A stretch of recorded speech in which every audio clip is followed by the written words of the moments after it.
So I'm Maggie, and this is my partner, Singh. Thank you for being here today. It's really inspiring to be able to be with you and just be around caregivers and people who genuinely care about their loved ones and want to become better at what they're doing. So during this presentation, Singh and I hope to create a safe and supportive environment with your help. We want to encourage you to share some of the challenges that you have as a caregiver, offer advice and suggestions to your peers, and we want you to know that there are community resources available to you to help you navigate your role as a caregiver or a care professional. So really quick show of hands, how many of you are currently caregivers? Okay, and how many of you would consider yourself a care professional? Okay, great. So if you look around, it's pretty even. So our objectives are threefold. We hope by the end of this presentation you'll be able to identify behavioral triggers, you'll understand how Alzheimer's disease affects communication, and you'll be able to discover and practice several different communication tools called active listening, verbal disarming, and redirection. And then the second part is you're going to actually start learning about how to have environmental... Sorry, is that better? Okay, sorry. Okay. So the second part is you're going to be learning about how to basically proof your home for environmental safety for your loved ones or your client. We're also going to be talking to you about practical and purposeful activities that you can engage your clients and loved ones in. And finally, we hope that you'll be able to identify both care receiver and caregiver stress and create a personal self-care goal. So, as many of you know, Alzheimer's disease is an irreversible, progressive brain disorder that slowly destroys memory and thinking skills. It's a form of dementia, and it eventually causes people to need help with daily living tasks.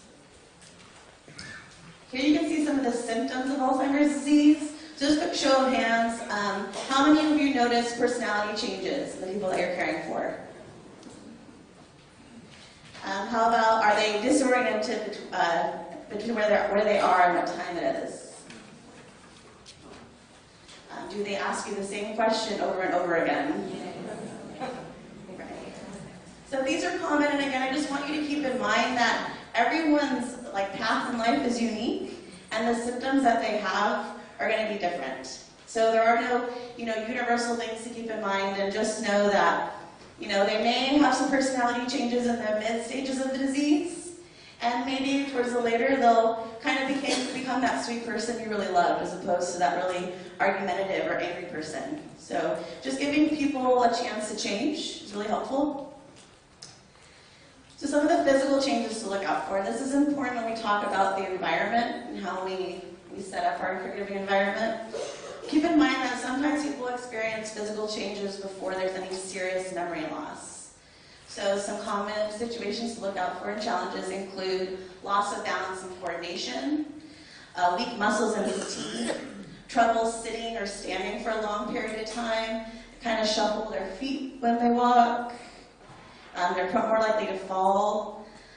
They can also develop uncontrollable seizures or twitching. They may develop problems with their bladder control, and they may get infections because their immune system is declining and weakening. And pneumonia is also really common for people with Alzheimer's disease, so just keep that in mind when making food or feeding someone. Just make sure that they're not inhaling any food or beverages. So there's a handout, there's lots of handouts, which I hope are helpful. We call this one the Caregiver Task List handout. And it's really important when you step into the role as a caregiver that you develop an action plan. Because it's better to have this action plan in place before you're in a crisis. So you want to put together a team and kind of imagine this as your circle of support. Who are your pillars of support? Who do you call when you need help? Who do you want there when you're in a crisis? Have those names written down, have their numbers written down, have their emails written down. Talk to them and let them know, hey, I really trust you, I really love you, I feel supported by you. I want to make sure that it's okay that, if I go to the hospital or my loved one does, that we can call you and count on you. You want to keep track of facts and figures. As an activity director, one of the things I wish I did more was more video journaling and interviewing, because there's so much wisdom there. And as your loved one's disease progresses, there's lots of values and core beliefs that they have they could share with you, and you can document those things. So kind of keep a track of what their values are, what their life was like, what experience made them who they are. You also want to trace a day in your loved one's life. So this is really important, especially if you ever have to hire somebody to come help you. You want to know, what time do they like to get up in the morning? What do they like to eat for breakfast? What's their daily routine like? When do they like to go to bed? When do they like to take naps? So again, this is helpful if you ever have a volunteer come, you have to hire caregivers, or if you have to have a friend come and help you out. You can let them know, hey, this is what a normal day looks like for us, or the new normal, whatever that is for you guys. You also want to put together a complete medical history. So how many of you know the blood type of your loved one with Alzheimer's disease? Know what they're allergic to? You know what their primary and secondary diagnoses are. This information is helpful because eventually you're going to need to be a medical advocate for that person. You may become their power of attorney.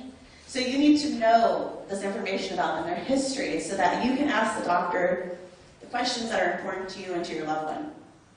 You also want to put a legal plan into place. So if they have a will, you know who the lawyer is, have that contact information written down. If they have an advance directive, show of hands, how many know what an advance directive is? Okay. For people who don't know, it's kind of a roadmap of what a person's wishes are. Should they need a feeding tube? Do they want to get on life supports? These are all really important conversations to have with your loved one before it's too late to talk to them about those things. And finally, you want to fill a safe deposit box with information like their identification, birth certificates, family trees, medical information, and financial information. So we're going to get into the cognitive and behavioral symptoms of Alzheimer's disease. So cognitive symptoms include any kind of disruptions to memory, thinking, language, or reasoning. And behavioral symptoms include changes to personalities such as irritability, increased anxiety, agitation, anger, yelling, screaming, losing things, hiding things, wandering. Oftentimes, behavioral symptoms are the most challenging situations to face as a caregiver. Would you agree? Right. Some individuals also have delusions and hallucinations. And it's really important that if you begin to notice behavioral symptoms, that you make an appointment with your doctor and you make sure they have a medical evaluation. They could have a urinary tract infection. They could be having some side effects with their medications. The doctor may have a treatment plan that they suggest to you. So with proper evaluation, diagnosis, and intervention, you can reduce those symptoms. So when we're talking about some of these behavioral symptoms, we really want to take a look at what are some of the triggers to this. And as Maggie kind of alluded to, there are a couple of components to that. There could be physiological changes that they're going through, such as infections, prescription side effects. There could be their vision or their hearing loss is impairing them and causing them to have a behavioral symptom where they're unable to communicate to you that they're suffering this kind of pain. Or it could be as simple as their body temperature is sensitive. How many of you have experienced where you're not quite sure what your loved one or your client is trying to tell you, but their behavior is erratic or sometimes angry, and all of a sudden it's an outburst? These could be a potential trigger to those symptoms. It could also be psychological. There could be a major component where there might be some mental health illness combined with their Alzheimer's disease that could be causing some of these symptoms. It could be cognitive. We know, of course, that Alzheimer's affects cognition. So definitely with memory loss, if you think about it, if we forget something and it's continuous over and over again, there's going to be pain involved with that. And so they might not be able to explain to you that they're having difficulty communicating, and it's due to their memory loss. And also they're experiencing emotions, highly emotional because of changes in their lifestyle. It can also be, some triggers could be bathing or grooming. How many of you might have experienced some resistance with bathing and grooming? Okay, I'm sure, yeah, I see about, half full, half hands up with that. It's a challenging endeavor. And that might also have something to do with, if you connect with memory loss, they might have forgotten that they had a bath, they might think they had a bath yesterday. And they don't realize maybe it's been a week. And so that can be a challenge. It could also be, if you were here in the first keynote speaker session, not enough rest. We know that Alzheimer's disease causes some fluctuations in their REM sleep. So they may be agitated because they haven't had enough sleep, or they're drinking too much coffee. They have way too much caffeine in their system, and it's causing some irritation. Lastly, we want to talk about environment. Environment can be a major trigger. How many of you have experienced resistance or trauma with your loved one or client when engaging in a new environment? Yeah, exactly. It can be very traumatic for them because, it's a new experience. They're highly stimulated. There's a change in the living arrangement, and they're not used to it. And so all of these factors can impact behavioral symptoms, and those are potential triggers. Okay, so I think we kind of already talked a little bit. It seems like most of you have already experienced some behavioral challenges from outbursts to maybe isolation, and so move on to the next one. What I want to point to you is in your packet, we gave you a lot of information because we felt that this is information that you can take back with you and really start to look at the literature and start having some investigation tools, some tools in your toolbox. So one of that tool is the trigger logging toolbox, okay? It basically will help you to start finding a pattern of behavior where you can start investigating and finding out, well, what was the trigger to that? And how can I effectively work around this? So the first thing is identifying the behavior. What is the behavior? You're going to log this down. What was the behavior? Did they have an outburst? Did they get angry? Did they get highly emotional? Were they crying? What were they saying? Because communication is a difficult area for those living with Alzheimer's, you want to pay attention to what they're saying and try to investigate into that. You'll want to log down the timing of this behavioral outburst or this symptom. You'll want to find out how frequently is it happening, what time of the day, is it happening more often in the morning? And then, maybe you're starting to see there's a repetition. Maybe this person doesn't like to do a certain thing first thing in the morning, and then you change that routine to adjust to what their needs are. You want to find out where's the location. Maybe there is a specific location that's triggering some bad memories for a person, but they don't know how to express to you, so they're having an outburst. That's their way of communicating. And you want to also pay attention to your own personal response. It's an interpersonal relationship, and sometimes what can happen is unobservable responses that they are observing can trigger responses within them. How many times where you talk to someone and you can tell that they're not listening to you and you're starting to get a little annoyed or angry?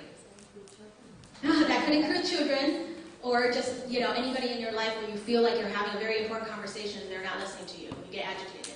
So that's kind of an example of that. So tracking your reaction and their reaction. So then you'll go into what triggered the behavior. This is where you're going to start having your investigative hat on. You're going to start seeing, okay, what was the cause? What do I think is the cause? And when you start logging this down, more and more often you're going to start seeing a pattern. And then you're going to start, catering and modifying the way that you interact with your client or loved one. What happened before?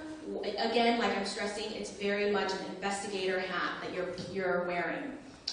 It could be easily said that maybe they are hungry or they're in pain, so maybe you might suggest offer them food, or like the doctor said, maybe a very, very low dosage of pain relief, like Tylenol. Of course, always consult your doctor because we are not doctors. And also, do they need to go to the bathroom? Maybe after an hour after lunch, they don't know how to tell you they need to go to the bathroom, and they just are expressing to you in some other way. Are they feeling sick? Their new prescription, counteracting with their current prescription. So a slew of different kinds of ways for you to start identifying what is the trigger to this behavior. And the third component of it is you want to be able to kind of start looking at yourself and how you respond. Because that's something that you can control. You are dealing with someone who is going through a medical illness, and their loss of function, loss of cognition, is a major concern. And so you can control that, though. You can control your reaction, control your expectation. You want to pay attention to not trying to reason. Do you ever have any of us, I'm sure it's happened before, try to reason with our loved ones, but no, you have to take a bath. It's your time, it's time, it's been a week. Yes, I'm sure, but don't try to reason with them. They're not going to understand that. It's going to only make you more frustrated, and don't make them frustrated as well. But we're going to teach you some ideas to counteract that. And what you want to do is you want to try to create a comforting and safe environment that's very peaceful and easy to enjoy and simplify. You want to try to remove any distractions, overstimulation, even something as simple as maybe the TV being on. For some people, it can be very distracting for them. A lot of noise might not be something that they're used to, or now they're feeling, they're going through a part of their life where they want less noise. So you're going to have to try and see different kinds of solutions. And so what you're also going to remember is try to not rush. Rushing is a major concern. I've talked to a lot of clients and caregivers where they have rushed their loved ones and it's just blown back up into their face. And so I think what we need to pay attention to is that it takes them a longer time to get things done, for them to process things cognitively, and by not rushing, you're creating an environment of calmness. That takes some pre-planning, of course. And then also using active listening, verbal disarming, and redirection, which Maggie will touch on later on, useful strategies to combat behavioral symptoms. Okay. One of the things I think is most valuable as a caregiver and just a human being in general is having effective communication tools. And we know that Alzheimer's disease affects the pathways in the brain that create communication challenges. So many of you experience many of these struggles listed up here, people maybe yelling, screaming, they need more time to process what you're saying and to respond to you. They may incorrectly substitute words or make up a whole new word for what they're trying to explain. They may lose their train of thought, and they may struggle to organize their words correctly and coherently. So I'm going to touch base on some roadblocks, and these are many things I know I'm guilty of doing. Asking why questions. Why won't you put your clothes on? We're going to be late. They just make somebody feel defensive, and they really don't help the conversation move forward. Quick reassurances of, oh, don't worry about that. I'm taking care of that. It's not really comforting at all, and it feels just dismissive, right?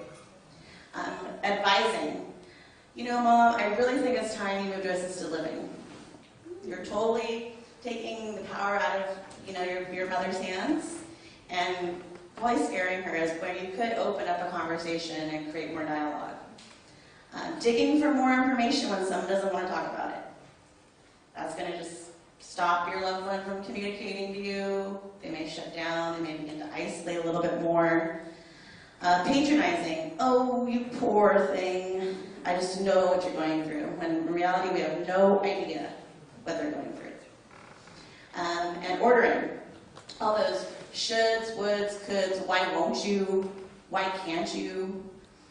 Those really stop people from wanting to engage. And interrupting, because that just shows that you aren't really interested in what somebody has to say. So, really quick, what are some communication challenges that you experience as a caregiver? Don't be shy. Huh? She said getting her husband to take a shower. Anyone else? What are some more communication challenges? I just say I'm going out for a little while to the store, and I'll be back in half an hour. And then as I'm going out the door, he'll go, where are you going? So then it's like, okay, deep breath, and then So can everyone hear her?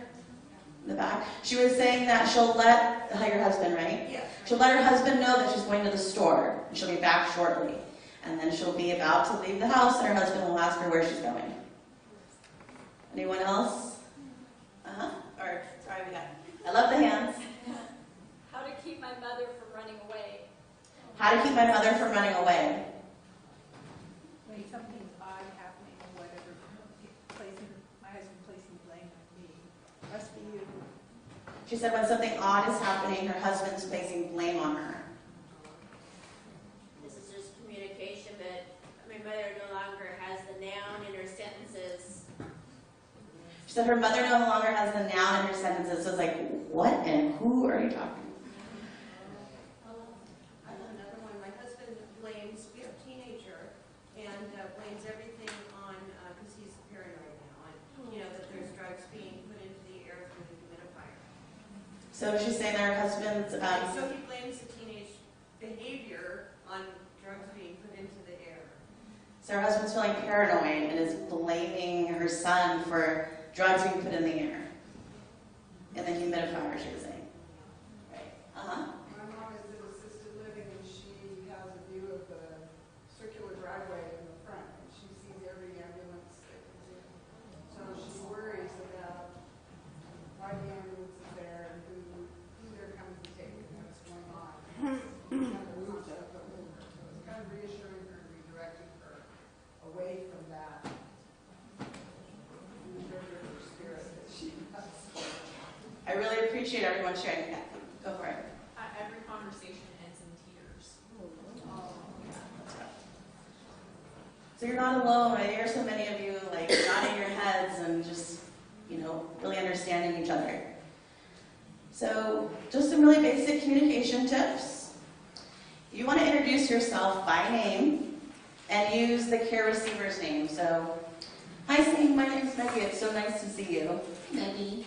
It helps them know who you are if they've forgotten what your name is, and it just helps them make sure that they're paying attention to you when you're talking to them. You want to keep things simple and use short sentences. Ask one question at a time, and it can be helpful to ask yes or no questions. Take breaks and break up tasks into single steps. Can you put the toothpaste on the toothbrush as opposed to, can you brush your teeth? We gotta go. Try pointing to objects and mirroring and modeling what you want that person to do. You can also, it's really important to let a person know you're going to touch them before you touch them, especially if you're bathing them, providing any personal care.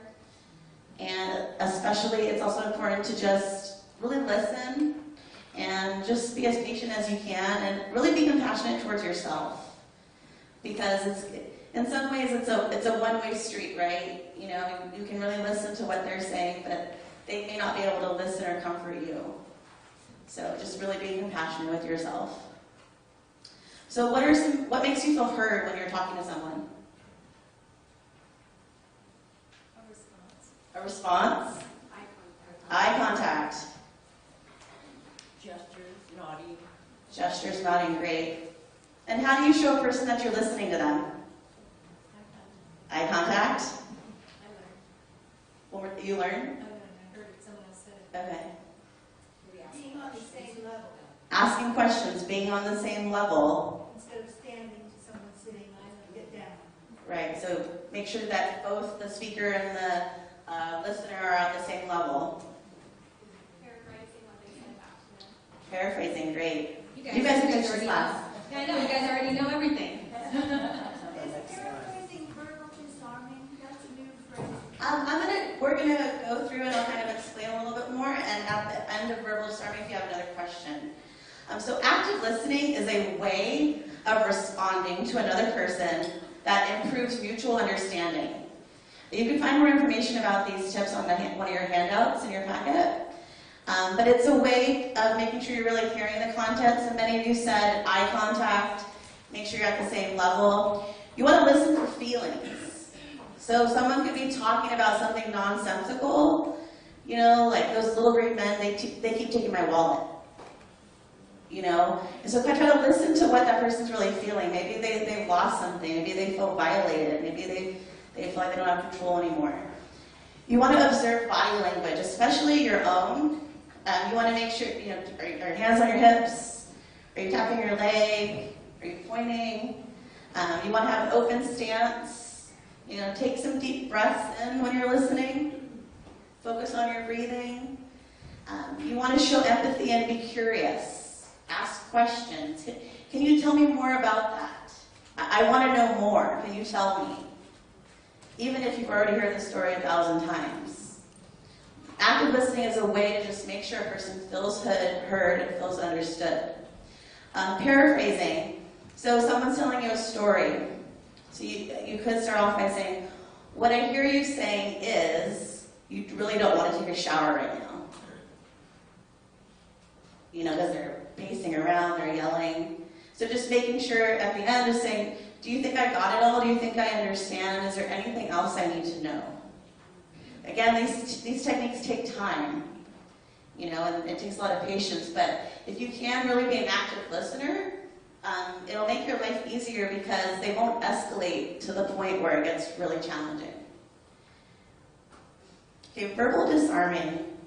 It's another technique for communication where you can de-escalate a person when they're in a crisis state. Okay? They can have memory impairment, they could be your coworker, they could be your boss. Psychologist George Miller said, in order to understand what another person is saying, you must assume that it is true and try to find out what it could be true of.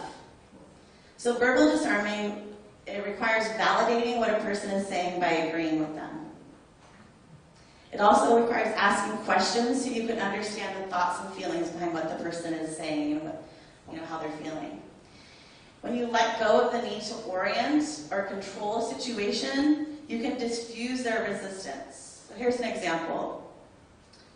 Your elderly mother, whose mother is long deceased, says to you, hey, my mom is going to come here and pick me up and take me away from here. Or says, I've had clients tell me, do you know when my mom's going to come? They live in assisted living. You know, do you know when my mom's coming? This is your chance to practice verbal disarming. So you could say something like, oh, that sounds fun. Where's she going to take you? Or what time is she coming to get you? Or how about using the restroom or taking a shower before she picks you up? Yes, use that to your advantage. Again, you're not assuming as true that your dead mother is going to pick her up, but you are just validating her feelings and her concerns.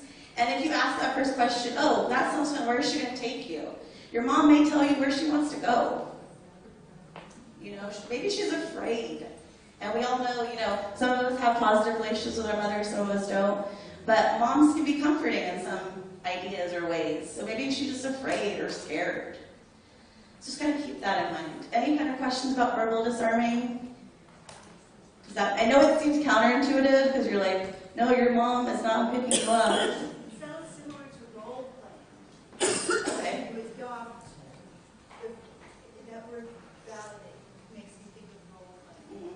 In other words, just like aligning. You're aligning yourself with that person's reality or their emotions. So redirection is a technique many of you probably already use, and do or don't know the term for it, but it involves using your words, attitudes, thoughts, and suggestions to shift a person's attention and change their behavior. So one example, okay. So I'm going to be dad, even though I should be mom. I need to get to work. I'm going to miss the train. Oh, okay, Dad, how about you have some breakfast with me, and then you'll get a good meal, and you'll make it to your train. Similar to verbal disarming in that you're agreeing with your dad, but you're trying to shift his attention away from leaving the house and getting on a train to nowhere to eating breakfast with you. So redirection involves Trying to shift a person's attention away from a stressful event to something more pleasant. So again, you want to have a calm and confident approach. You want to be empathetic, reassuring, and agreeable. And you want to present something specific and different to attend to. That's one of the key elements in redirection. With verbal disarming, you're just validating what they're feeling. You're not trying to suggest that they do something totally different. Maybe take a shower, that's a combo of the two. But with verbal disarming, you're just listening, validating, aligning with what their emotions are. With redirection, you're trying to shift it. And just remember that a change of scenery can help, moving to a different room, and that boredom often causes and fuels those repetitive behaviors. Does this assume that if you have a certain amount of time with a redirect or whatever, that then the person's going to forget their need to go to the train? Yeah, they might forget they need to go to the train, or he might have breakfast, and then he might tell you, I need to go to the train. And you can tell him, okay, can you come with me to the grocery store before we take you to the train? You know, can you help me do this task before? Or, you know, just, again, it can be really frustrating. You can tell him, I can't take you to the train right now, but maybe you can help me with this task. Yeah, it is assuming that they'll forget. But again, redirection is not a technique you're going to use with somebody who, you know, has their short-term memory. Because then you're just going to be in a cycle of... Again, you always want to ask questions, get more information. You want to know what your loved one's attention grabbers are. What do they like to do? Where do they like to go? You're offering a suggestion for a different task without giving a reason for it. You know, you can say, I really need your help with setting the table. Could you help by putting the silverware on the table? Okay, so we've come to the second part of our program, and we're going to be talking about building purposeful and practical activities for your client and loved one. So this slide is just an example of a person living with Alzheimer's, and really it can also relate to ourselves in general. We want to make sure that they have physical activity. This also helps them with physiological, sleeping and eating, and just making sure that their body is active, making sure that they have proper nutrition. And which in turn will help them have optimum health. It's really a holistic cycle of looking at activities. We want to make sure that they have socialization, and we're going to touch on like how to build an activity schedule later. But with your socialization and your activities, you want to make sure that they're purposeful, they're meaningful to them. And because by doing that, you are engaging them in empowering them to have self-dignity and self-worth. Just because a person is living with Alzheimer's does not mean that they're any less of a human being. They still should be experiencing respectful, activities and daily engagement to make their life, as fulfilling as possible. So part of having purposeful and practical activities is making sure that they have simple and very familiar activities that they can do. And a lot of this is going to be catered towards individualization. We're not all cookie cutter, we're not all the same. So you as a caregiver will find out what makes them engaged. You also want to be cognizant of timing. When is your loved one client liking a certain type of activity? Are they lethargic in the morning? Maybe they're a little bit more, awake at night. So making sure about timing of engaging them in activities. Making sure that the activities are empowering them for self-sufficiency. They still need to have some sense of self-worth. Being able to do activities and feel like they're participating. I know a lot of clients, they always say, I just want to make sure that I'm not bring down my family. I want to still engage. I want to provide meaning. I want to help. So it's important that their tasks, their activities are, has that component to it. You want to make sure that it's about the process, not about the result. You're not looking for them to finish that puzzle. You're just wanting them to do something, to be engaged in an activity. And appropriate cueing, mentioned, cueing is going to be important. You might need to mirror an activity for them. You might need to actually, get something started to show them how to engage in an activity. And by building an activity schedule, you're going to create structure, which will be good for you, give you more free time, and also it will provide them with structure so that they know this is the schedule of the day. You can even print it out, put it, post it up on the fridge so that they understand. Because somebody mentioned mom or dad constantly asking you, oh, where are you doing? What are you doing? And you mentioned it before. Another good way of being able to reassure them is by having visuals so that they can see. And you can say, oh, I'm going to the grocery store. It's listed on there. So it's somewhere that they can go and look and feel assured. And lastly, you want to make sure that it provides a sense of accomplishment. This ties into self-dignity, self-worth, creating purpose for them. So this is the 4 elements of balanced living, and this really encompasses what it can translate to ourselves as well, having a balanced lifestyle. And having a balanced lifestyle means there are 4 components. There's work, rest, leisure, and self-care. And there is a packet in here where you will be able to kind of, let's see here, it has creating a daily plan for persons with Alzheimer's. It kind of has like an impromptu schedule. I've even seen schedules where at a assisted living facility where it's actually timed, but we don't have to be so specific. But what you're going to want to do is you're going to want to incorporate some sort of activity that has to do with work. Most of us, for most of our lifetimes, have been in some sort of working, environment, endeavor. That doesn't mean it stops once they have Alzheimer's. So engaging in value-driven kinds of activities, it could be supervising you doing the laundry. If they used to be a manager, that might be something that, they really like to engage in, makes them feel like they have purpose. And you can, tell them that. Oh, you're going to supervise me while I go do laundry. Okay, that sounds good. I'm going to do that. Or it could be, helping you with the dishes. I know I have clients where their mom really likes to help them with the dishes. It gives her a sense of duty and participation. Then there's leisure activities, pleasurable hobby activities that we like to do in our lifetime. Maybe that might be gardening, or maybe that might be socializing with friends, or going to a singing group. That's a component as well. And then, of course, the self-care part, which is the adult daily living functions. The things that we need to do in order to take care of ourselves, such as bathing, toileting, eating, grooming, that's another function as well. So when I'm talking about these things, I want you to keep in mind that activities doesn't necessarily mean that it has to be some big, to do. It can be just a daily, normal activity that we have been doing all our lives. That is activity to them. And lastly, rest. Yes, rest is an activity. Rest and re-energization is an activity. I love my restful times. I like my sleep. That is my re-energizing. And so for them, that could mean they want some naps. It could also mean, they like to pray if they're spiritual. It could also mean maybe simply, I have a client that likes to just sit out there and watch the birds.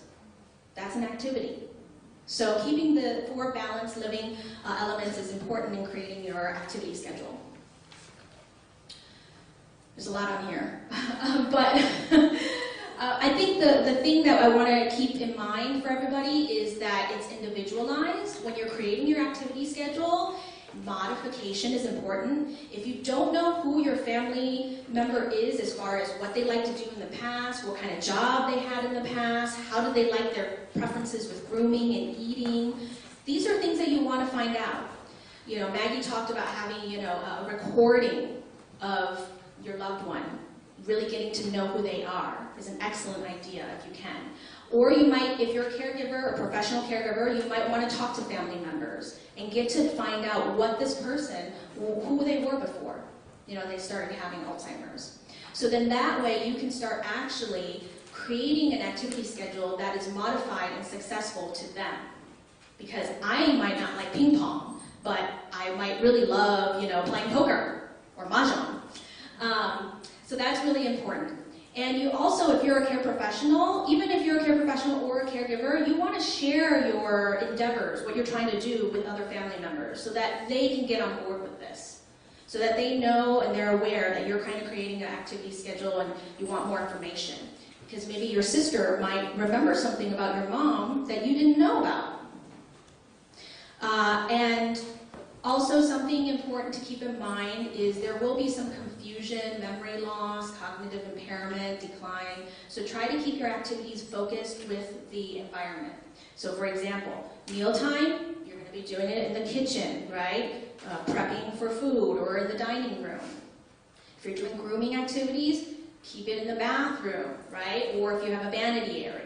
So keeping that together will cause less confusion and create structure so that they know, okay, we're going to the bathroom. That means we're going to go brush our teeth and comb our hair and things of that nature.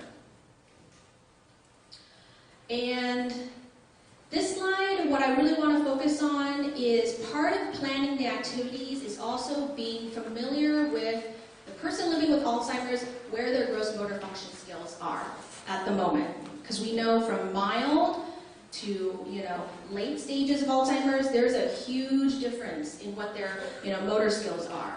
So you want to cater your activity schedule to their motor skills. If a person's motor skills, gross motor skills is highly dysfunctional, you're probably not going to ask them to engage in activities that require them to do a lot of cutting or dexterous type of activity. You're also going to want to watch out for attention span. Is this person's attention span still kind of there? They're in the mild, Alzheimer's stage. They can still follow you, and they're engaged, or if they're not. And then, everybody is individualized. We all have our own characteristics. Some of us are talkers, some of us are doers, and some of us are observers. So being aware, is my client, is my loved one an observer? Is she more of a reader? Maybe that's what the kind of activities she likes. You're going to engage in things that are familiar for them. And then also making sure you're finding the right time of the day to engage in these activities. So, we're going to be going through some of these slides, and I'm not going to go into every single detail because in your packet, there is this 100 activities to engage with Alzheimer's disease, and there's a lot of ideas, and I'm sure if you go online, you can also find a lot of ideas. But do any of you see any kind of activity that you currently engage with your loved ones in on this daily living? You can raise your hand if you do. Okay. Yep. So if you see on this slide, it's very simple activities. It's, watering the plants, going for a walk. These are activities for daily living that you can engage your loved one in. In kitchen and food prep, this is a great way to use their skills. You got some groceries, have them put the groceries away. They can help you. You don't have to do everything. They want to help you. So use their skills and work together. Having them help you with food preparation, mashing potatoes. These are still activities that they can do. Just be cognizant of putting away the knives and anything sharp and anything like that. You don't want to create any kind of safety risk. But they can still engage in these kinds of activities, especially, simple recipes. Bring the grandchildren over. Make some, no-bake cookies. That's a wonderful way to engage them in activities and make them feel empowered and enriched. Brain games. So, yeah, they might be suffering cognitive decline, but that doesn't mean that, you shouldn't engage in some brain activity. It will actually cause good stimulation for them. And in this slide, I really like the sensory box. Have you guys heard of the sensory box? No? Okay, so the sensory box is basically, you can pick a theme. And so I chose fun in the sun. So I want to today with, Maggie, who is my loved one, and I'll say, I want to do a fun in the sun theme. And so I'm going to have a box, and it's going to have sand, it's going to have, seashells, anything that's related to maybe beach time. And you can have them, go through the box and feel the sensory, tactile, visual, that kind of activity. And you can also cater the day's food prep to be with that theme. So it could be hot dogs. We're going to have hot dogs today.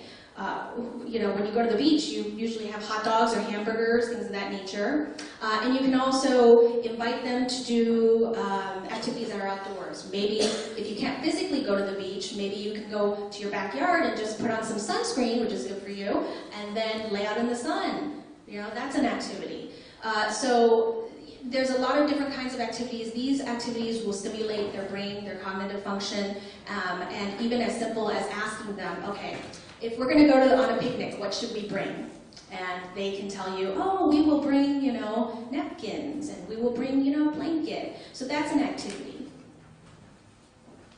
Music and movement is, I think, a pretty self-explanatory one right there, music and movement.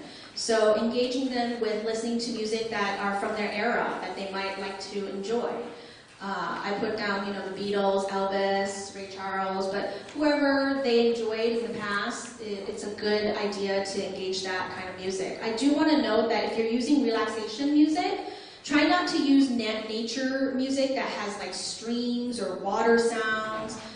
It can kind of stir them in the wrong direction because they might start thinking, well, where is this water coming from? And cause some confusion. So try to avoid that. Instead, try using like maybe classical music or new age music. You'll find out and you'll figure out what kind of music they like. They might not like that. They might like rock and roll. Who knows?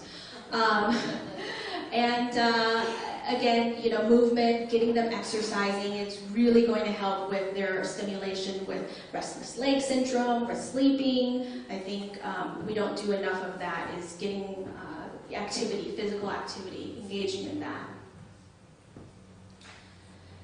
And how many, do any of you actually take your loved one or your client to day centers? You familiar with day centers? I see one hand, I see a couple hands. Okay, okay. If you don't, you need to do that. You need to engage them in doing that because it is a wonderful opportunity for them to meet, you know, fellow peers. It's an opportunity for them to be able to engage in different kinds of socializing, meet new friends, bingo activities, you know, they'll also feed them usually. Some of them will also even take them, you know, pick them up and drop them off. And it's a wonderful way for you to get respite time as well.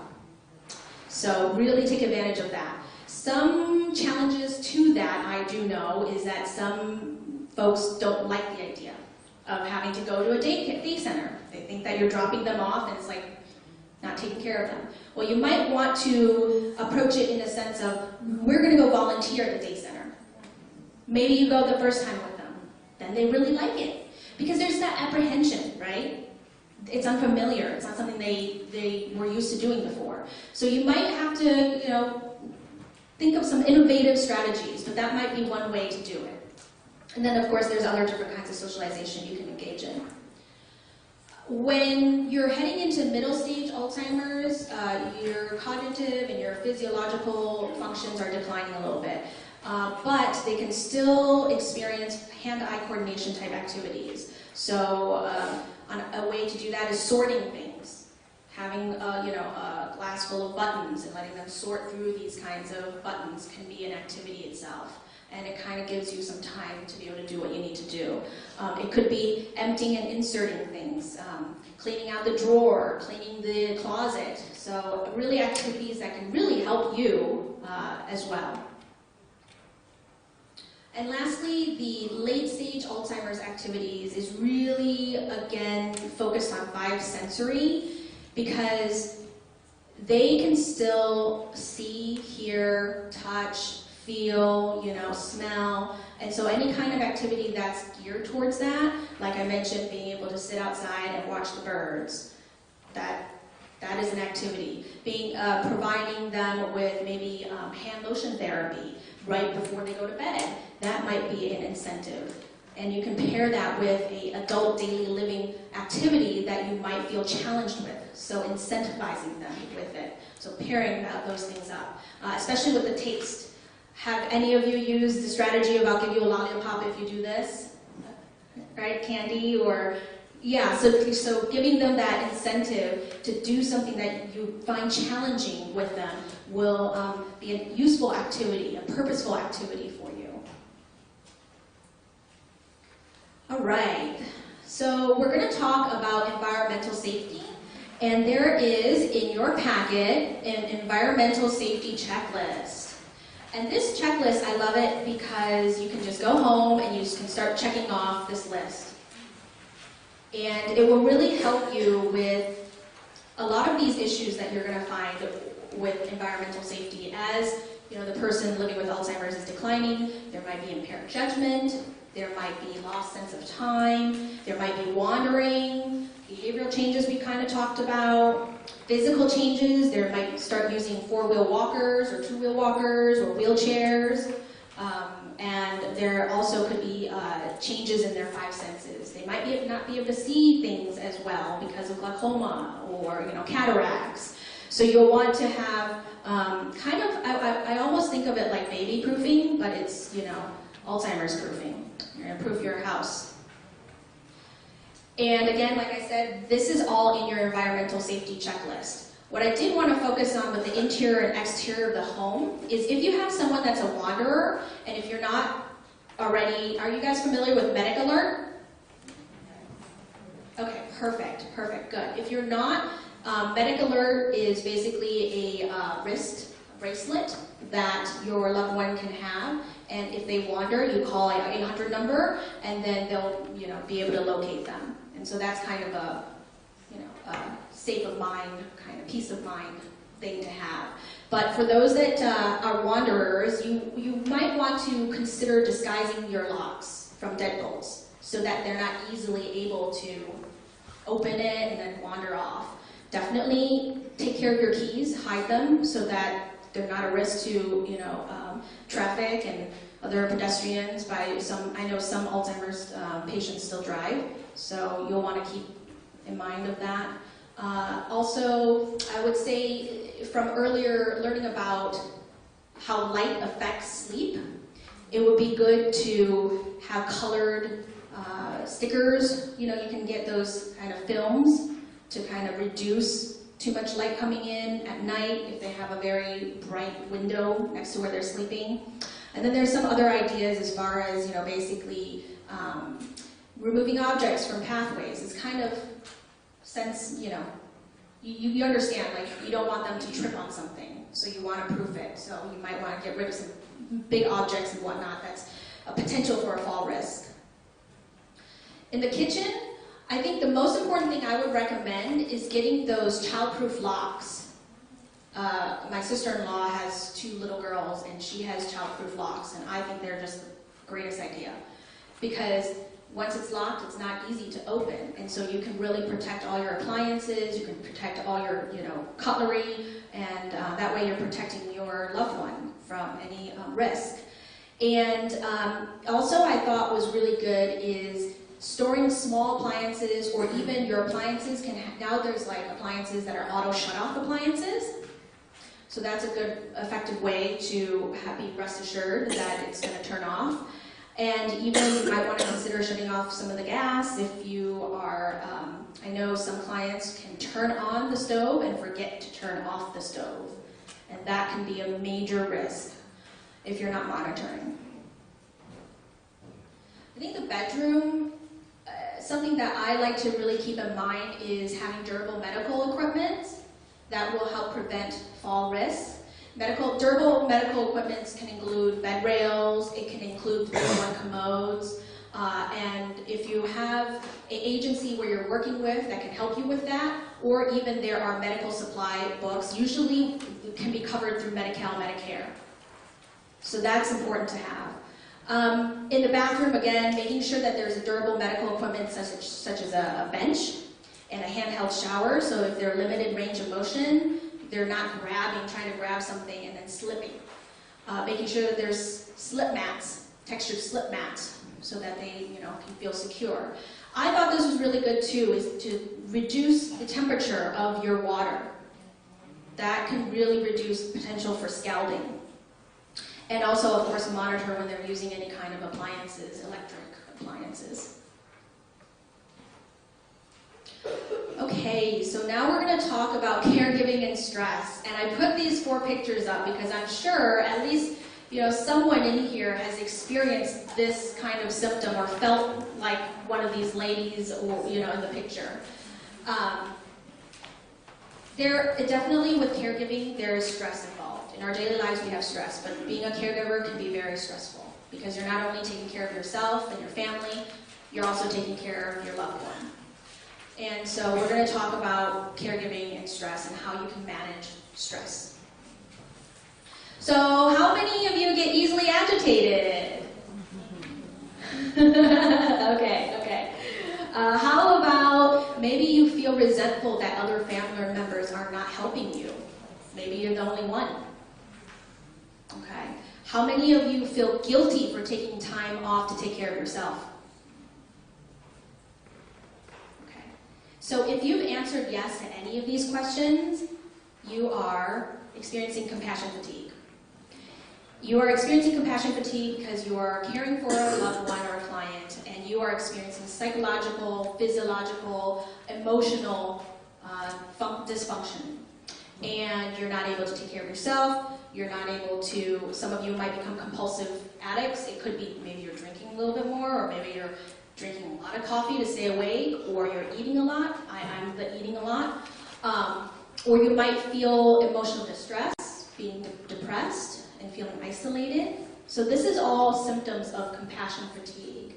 And it's very common. It's very common in the caring service, or any kind of service-oriented helping profession.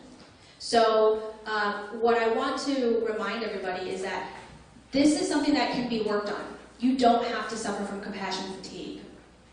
And in dealing with some psychological changes, this is how you can control that.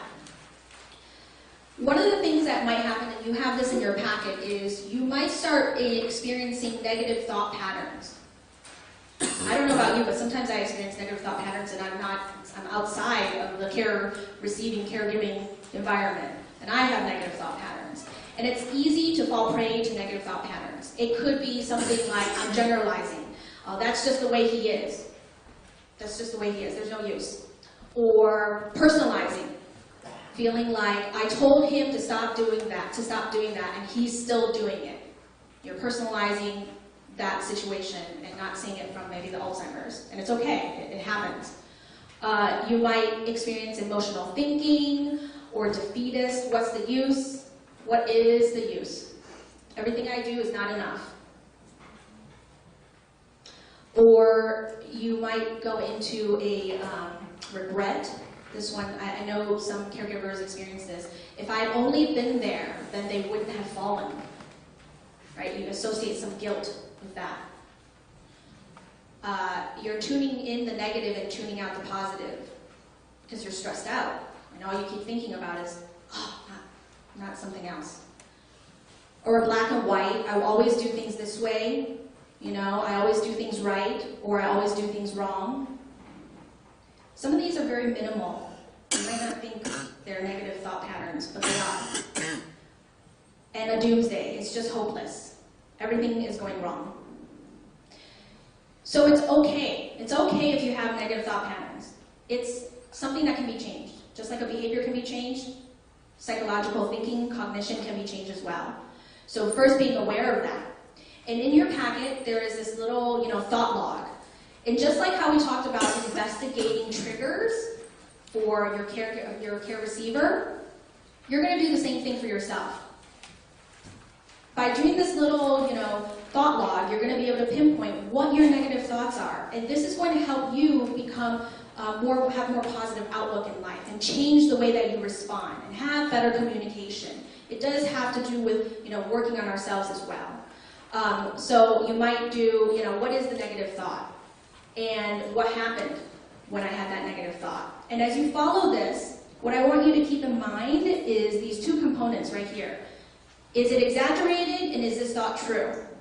If you really, take a look at that thought and you put it to the test, you'll probably realize that that thought is not true. There has been some time in your life where this has not been the worst thing that's ever happened, right? And so you know that that's a negative thought. It's a little, gremlin that you need to, kick out. So what you can do is you can try to think about how can I make this positive? How can I react differently? And it's going to take some time. It's not something that can be done overnight, but I think mindfulness and being aware is the first step. Having insight that, okay, I have a negative thought pattern. And as you address it and slowly work to developing a better response to it, you will start to see that you feel more empowered with your ability to control your mind, control the way that you react, and you'll feel more stimulated, and you might even feel like you have a wealth of energy to be able to tackle anything that happens in front of you. So, ways to manage stress. There are many, many ways to manage stress, and I'm not going to go through every single one, but maybe some of you like to meditate, or used to like to meditate until things got a little stressful. Or maybe some of you enjoy yoga, or taking, a walk in the forest. These are all different ways that you can manage stress, but I think when we become caregivers, we forget to take care of ourselves because we're so focused on taking care of others. What we need to remember is that we do need to make sure that we're taking the effort to self-care. Because if you have so much compassion fatigue and you don't take care of yourself, and you don't carve out that time for yourself, you are not going to be as effective in managing the stress that comes with being a caregiver. You want to be the example. So I thought this was really cute because caregivers, you are like superhuman. Because you have to take care of other people. You have to have a wealth of compassion. You have to, look at setbacks and be challenged by it and keep going. There are so many challenges to being a caregiver, but by incorporating some of these aspects, changing your perspective, being compassionate, changing your negative thoughts to positive thoughts, being appreciative of this experience. It's certainly an experience that, you don't ever want to wish upon somebody, but it's not your choice, but it's there, right? So how can you change it? So by incorporating some of these aspects, and the last one I really want to focus on is ask for help, you can be a better caregiver. You can be a more equipped caregiver, and you can have superhuman powers. But that really includes asking for help. Just like what you're doing now of being here and seeking out resources, that's your way of asking for help. So we're getting close to the end of our presentations. I just want to encourage you to wiggle around, take a few deep breaths. I really appreciate all your attention and just being here. I just have a quick quote from Mother Teresa. It's not how much you do, but how much love you put into doing. Because the reality is there's a never-ending list of tasks. Right? So asking for help. What stops you from reaching out for help? Pride. Shame. Guilt. Not knowing what resources are out there. Not knowing what resources are out there. Time. Culture. Not having the questions. One more time? Not having the questions. Not having the questions. Not wanting to bother anyone. Not being able to depend on anyone. What was that? Perfectionism. So I am here to be a proponent and tell you asking for help is a major sign of courage and self-awareness, and it's a sign of strength, being able to ask for help. Here are some tips. They may seem really basic, but they are very helpful. What you could do is when you're in a really good mood and you're having a good day, sit down and make a list of things that you need help with. They could be tasks that you need done, errands you need to run, gift certificates to places you like to go to, going shopping, any kind of list of things you need help with, vacuuming, cleaning the bathrooms, so that when you have that friend that calls you and it's like, oh, I really want to help you, what can I do? Oh, I have this list here. You want to pick something on my list and give that to me? And you kind of put the power in the gift giver's hands, the helper's hands. They can choose what's on the list. You also want to consider a person's special interests and abilities. So maybe your friend Sue is an amazing cook. You could ask her to bring a meal once a week, or to come to your house and cook a meal for your loved ones so you can take a break. So you can go out to a restaurant, your favorite restaurant, to have a meal. You also want to resist asking the same person over and over again, because chances are they don't know how to say no. And you want someone to help you because they feel like they can, not because they feel like they have to. And that doesn't feel good for anyone. And just try to not take it personally when someone says no, they can't help you. They're not turning you down, they're turning the task down. And you can always ask them again, and keep asking them until they have a boundary and say, hey, I can't help you. You can always ask for help. I just also want to bring some attention to having a weak request. So here's an example. It's only a thought, but could you stay with Grandma while I go to church? You know, that's an example. It's hard to ask for help. You know, it's vulnerable. An example of a strong request would be like, I would like to go to church on Sunday. Could you come and stay with Grandma from 9 until noon? You know, so just being aware, using I statements, being aware of what you need, what you want. There's a lot of people saying this, they feel guilty asking for help. You know, they feel inadequate. I know in terms of gender, you know, we're not supposed to ask for help. We're supposed to be able to manage everything. So self-care. This is another component that is so important. And as caregivers, you know, we really need to carve out the time daily. Just like we give you that list of 100 activities to do for your loved one, if you could just really commit to giving yourself 5 minutes, 10 minutes a day. You know, you are so worthy of your love and attention. You know, just try to shift that focus back to yourself. So what is one thing you really value about yourself? What makes you uniquely you? Sense of humor. Your sense of humor. Organization. My love and compassion. Your love and compassion. Your empathy.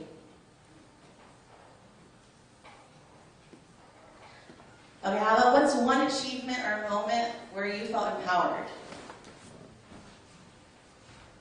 When I got Dad's credit card away from him. Yeah. There you go. When she got Dad's credit card away from him. But what about something that you felt yourself, not tied to your loved one? Well, that's an accomplishment, getting someone's credit card away from them. That is. That takes But a what I lot. mean is something that you achieved in your own lifetime that you're so proud of, that you can remember. What we want to connect is, you know, thinking about time in your life where you enjoy doing something, so that reconnecting that, so that you take the time, carve out your self-care. Maybe it's that moment you gave birth. Maybe it's graduating high school. Maybe it's that time you bought your first house or found a place to rent on your own. You know, just try to remember those moments that, you know, you felt confident, you felt strong. And there's a quote up here, when I choose to have faith in myself, I'm choosing to care for myself. So there's a handout here. It's called the Self-Care Plan. So just really quickly, if you have some time or when you're at home, just take some moments to fill in the boxes here. You know, who are those people that you trust?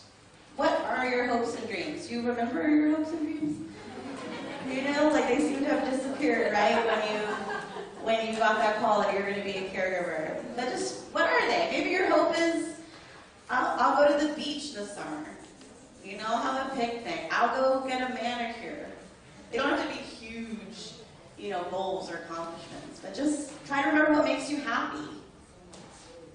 A full night's sleep. There you go. That could be a hope and a dream right there. A full night's sleep, uninterrupted, in a nice hotel bed with room service, in a jacuzzi.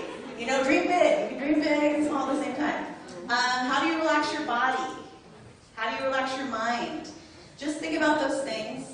And then if you have, you know, the time, just circle one of those boxes and try to commit to giving yourself those things that you listed in that box this next week. That's my kind of personal hope, and that's my hope and my dream for you, is that you can take the time and just think about yourself for a little bit, explore what things make you feel good, and just circle one of those boxes and commit to giving yourself, you know, that treat, that pampering yourself. And Singh talked about negative self-talk. I'm a big advocate for positive affirmations. So much so where I'll stand in the bathroom, I'll look in the mirror, and I'll say, you're lovable, you're doing the best you can. You know, just looking at yourself in the mirror, it's really vulnerable, and it's kind of uncomfortable, but you're like, why is it so comfortable to look at myself?